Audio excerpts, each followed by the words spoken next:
Well, welcome back, everybody. So it's time to get this CC-02 painted. And I've pretty much got my body prepped. And the paint job that I am doing is going to be an exterior paint job. And because of that, I had to do masking on the inside and the outside, which Tamiya provided the masks for the inside, but I had to make all the exterior mask out of, I used Tamiya tape. Their masking tape, I think, is the absolute best. That rice tape is just amazing. So I've got everything masked off here. And the first step to this, I'm going to do a partial salt weathering and a bunch of other little weathering techniques. Plan on doing this one step by step, so strap down because it's going to be a long one. I'm going to start off with this PS-19 camel yellow.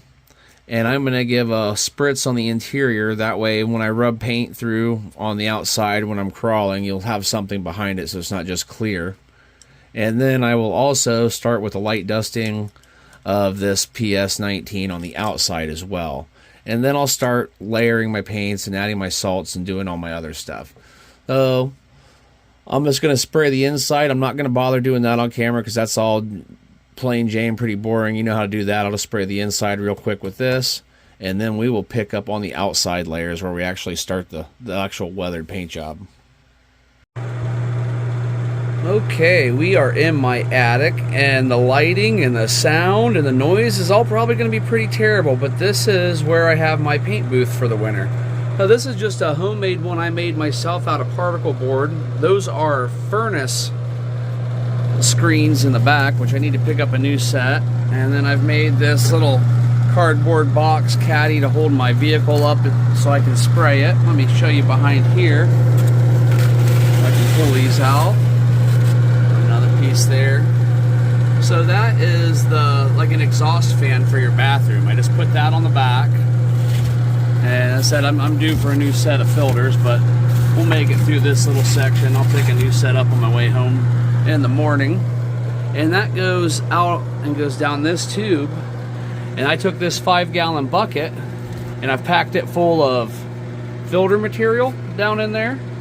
So this feeds all the way but this far from the bottom, packed all the way around with filter material and vents out through these holes. And it has seemed to do the job pretty good for me. We're gonna go with our PS-23 gunmetal next. I'm going to get set up on that step. I have the Land Cruiser, the outside of it glazed with the yellow, which is just kind of like what I'm using as a primer to get started on this weathered paint job. Well, let's spray a little bit of gray and get going. Alright, here we go with our gunmetal. I got my mask on, so they're a little bit muffled. I'm just wanting to give it a glaze coat. Just a little overall coating, and definitely not looking for perfection in this state. We're just wanting to lay some color down because the next steps depend on having this underneath.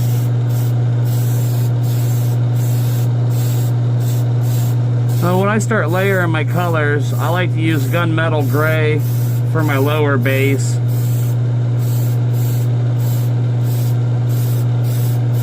And I'll show you why when we get to the next step, the salt step. But you got the basic idea. I am going to give the entire truck a quick brushing like this. And then I will get back with you on the next step.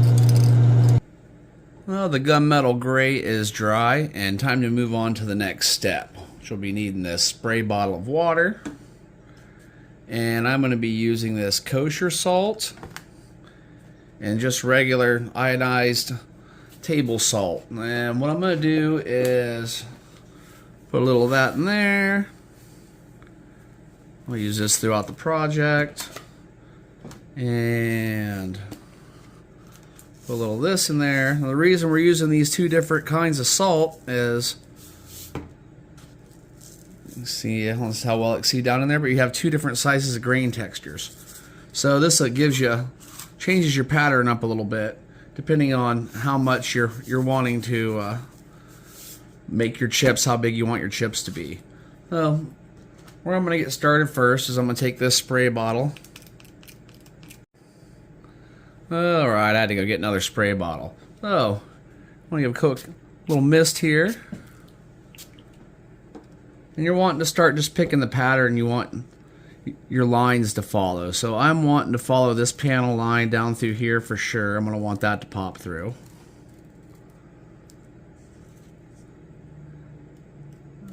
I'll come down right through here in the middle a bit. Get some of the smaller salt out. I like to do this little section of the hood to come through in gray. And then just a little bit through here. A little spray to help it adhere. And we'll get down through this panel line.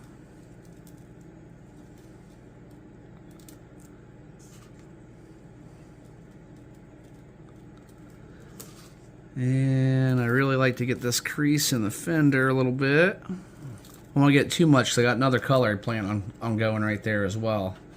I'm going to tip this up. A little more mist. And then we can bring our line around. And then follow the hood line down a little bit.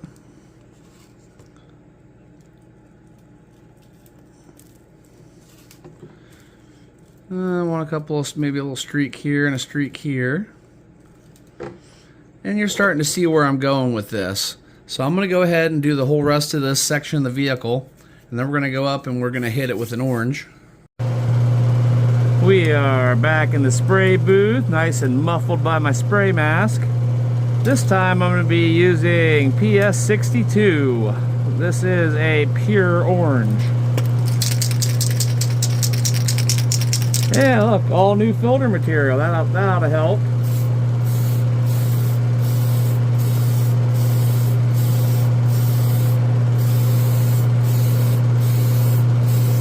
And we're just giving it a spray. I'm not trying to get too much on the roof. I mean, a little bit's going to get on there. That's fine. That's the type of paint job we're doing. But the way I have the colors separated, and you'll see them when I get there. I got a second can of this. I'll have to run downstairs and grab. This one's getting towards the end, it seems. Oh, that might hold through.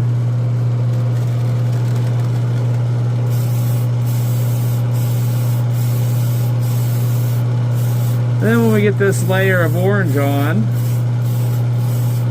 we'll go back down and start doing the salt techniques again. And this is going to be a multi-layered paint job. This is not a quick one. I'm guessing, from what I can work out in my head, we'll probably have somewhere around 8 or 9 coats of paint total when it's all said and done, I'm guessing. Alright, just going to do this side of the grill a little bit, and I think we've actually squeezed everything we can out of this can. Excellent.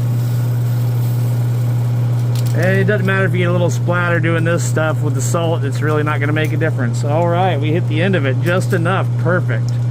So I'm going to let this dry, and then we're going to go downstairs and set up on the table again and hit round 2 with the salt and show you what we're doing next. We have returned. It is day 2 of this build, well into day 2 of this build actually, and doing the paint job, and we're ready to start adding more. And luckily for me, this is what I actually prefer to add my salt onto my projects with when I'm doing this, but I couldn't find it, and then lo and behold I moved a can of spray paint and there it was. So that'll make my stuff a little bit easier.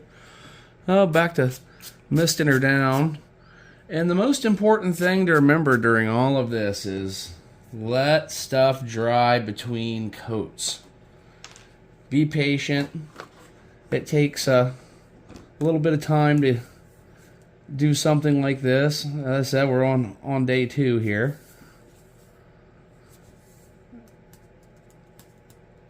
I prefer this for adding my salt because, as you can see, it's much more controlled than trying to pinch it. I mean, pinching works, don't get me wrong. I did that for a long time before I figured this out. But with this, I can usually get my shapes that I want a lot better. All you have to do is tap on it and kind of take it down the lines you want.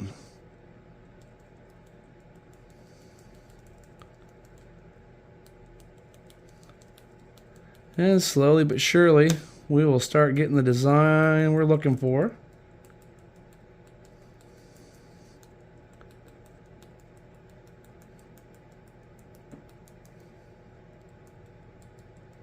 Much more controlled with this little bottle.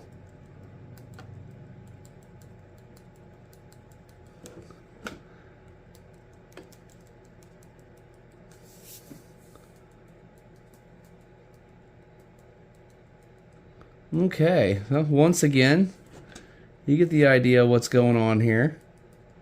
I'm going to finish salting this one up, and when it's nice and dry, we'll meet you up with the next step. I got a pretty specific color pattern going in my head here, and you'll start seeing it form, especially towards the end when we start unpeeling everything. Alright, muffled mask back on. We are using PS5 black for this step. And let me get this where I want it. Now for this, I'm only doing the fender wells, just this bottom part here.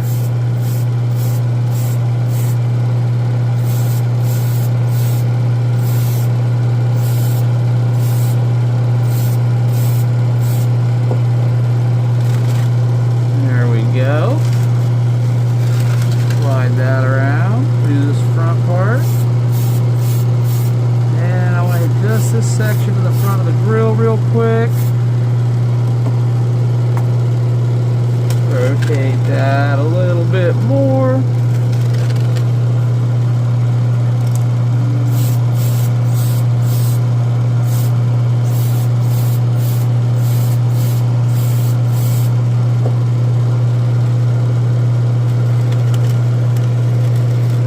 Making your own spray booth really makes it nice for the winter time, especially when you can't get outside.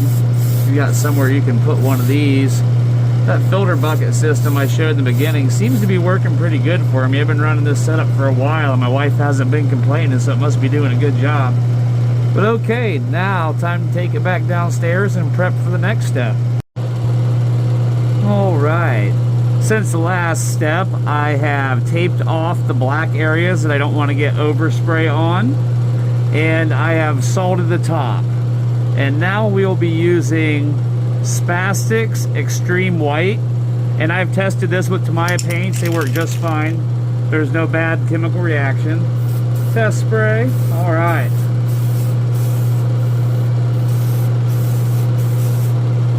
Ooh, that puts off some overspray compared to the Tamiya paint, though, I can tell you that.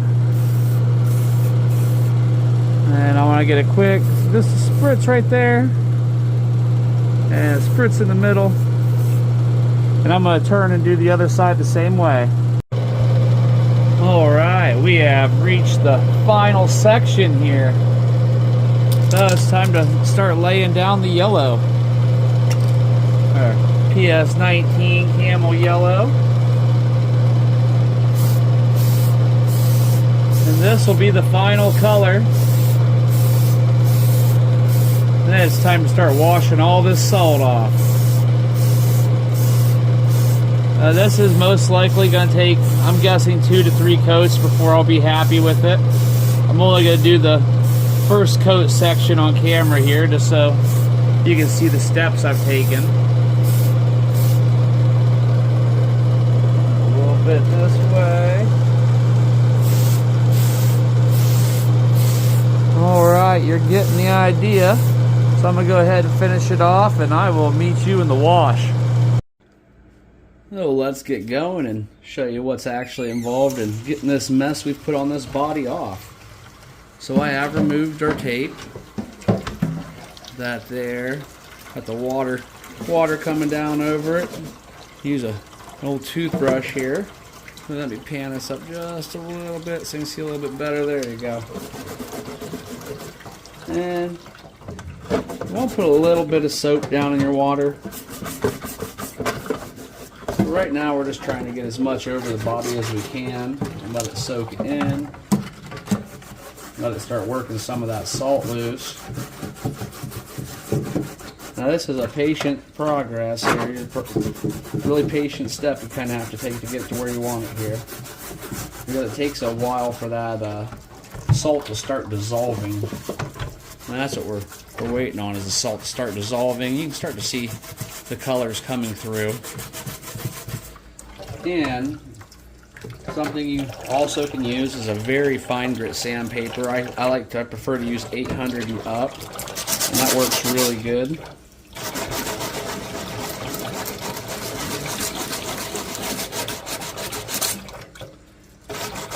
And I've learned to kind of use just a few various different things to get what I want done on this. And I'll use these almost like little scratch pads you would use for your dishes. Also do a really good job of removing that salt. This is a time-consuming section here. You can start to see that roof starting to come through pretty nice. So I'm going to finish scrubbing all this down and sanding it. You know, because you can sand down wherever you want and get to the color underneath to start getting that faded look, like a nice multi-staged weathering. I'm going to finish that all up, and I will meet you back on the workbench to finish up this section of the video.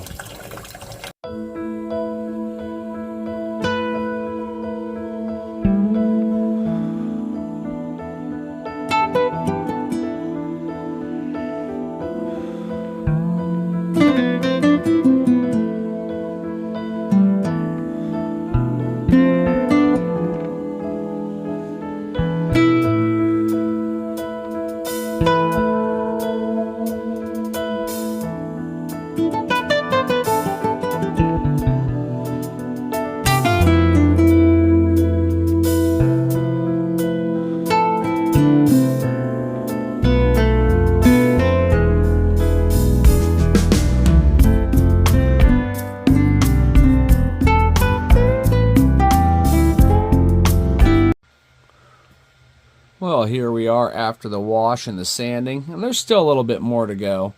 This is just the basic paint job. I still have all the trim work, the weathering, the tires, the cages on top. There's a long way to go on this still. But this is the beginning of what I was hoping to do. I think it turned out really well. Happy with my color choices. The only thing I really am figuring out is how I'm going to get my wheels and tires on there. So I have wheels on order, and they've been shipped, and they were supposed to arrive 3 weeks ago, and Amazon still says my package is going to be arriving any day, but we'll see. But that's been keeping me on hold there. But these are the tires I plan on using. These are Proline BF Goodrich Class 1 mud trains, and they are 1.9 and an outer diameter of 4.19. So they're a bit bigger. I might have to do a little bit of body modification. I might have to lift the body off the chassis a little bit, do a couple things. We'll see when the wheels actually get here. But next time I tune in with this thing, we'll be getting the fit and finish done and be pretty much ready to go. Well, thanks for watching. If you ever want to do one of these paint jobs, hopefully you found this helpful. And I hope you have a great day. Smash that like. Catch you on the next one.